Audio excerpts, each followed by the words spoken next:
Which hit screenplays have I curated? Okay, so in order to answer this question, I'm going to take you a few years back to when I worked at Sundance Institute.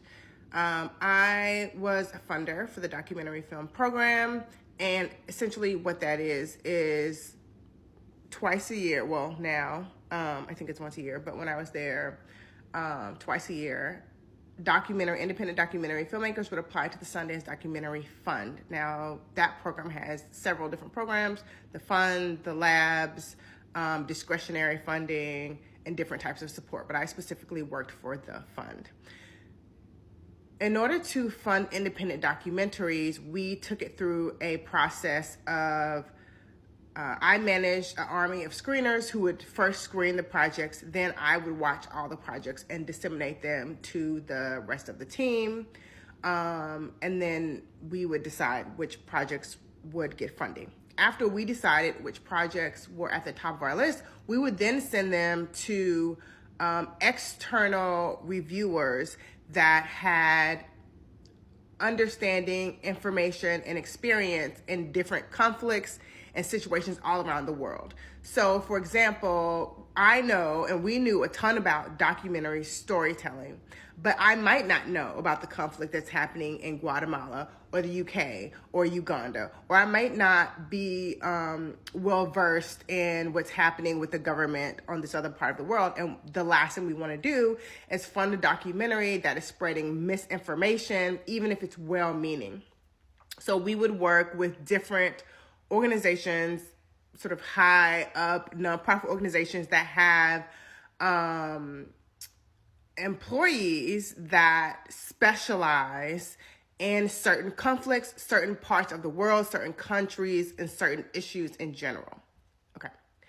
That would vet some of the projects so we better understand what to fund and what not to fund. Why is that important?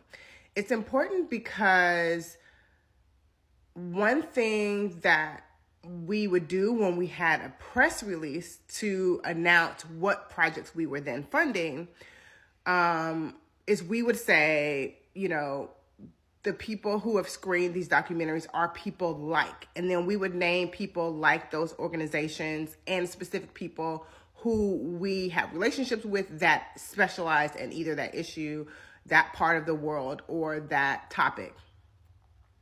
We would do that specifically because, I know this is a long explanation, but I'm getting to it. We would do that specifically because we did not want to put filmmakers in a position where they would read the press release and then see, okay, these are the people who reviewed films this round and know the round that they applied, and then be able to point out, okay, I know that this person watched the films during the round that I applied, therefore this person saw my application.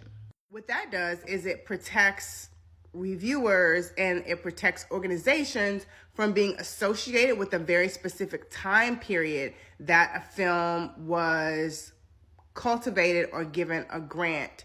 And therefore, filmmakers didn't have access to exactly who reviewed their films. They just got whatever feedback they got. That's important because what it does is it takes the pressure off of people who are reviewing or curating or cultivating films. They don't feel like they can't be as honest if it's going to be broadcast which films they chose at what time. I hope that makes sense. So, coming from that tradition, it's not my way, and it's not the way that I came up in the industry to say these are the specific films I worked on. Like if I'm at a dinner party and I worked on a documentary or I've curated a script and it went far, several of them have, then I might say, oh, I worked on that film, or this has happened before. I, was at Sundance Film Festival when I ran into a filmmaker and she's like, oh, I'm having issues with my film. And I may pull her aside and be like, okay, girl, you didn't get a grant this year. And I'm going to tell you why. And in a way to help her out. You know what I mean? Because I've seen her movie. I know what the flaws are. So in private situations like that, yes, I will say if I'm associated with a certain project. The reason why I wouldn't do it on a public platform like this is because it opens the floodgates in a very specific way because it points to when projects came through a certain pipeline and I'm associated with that pipeline. And therefore, if you applied to a program or something like that, and I was curating during that time, then I likely saw your project.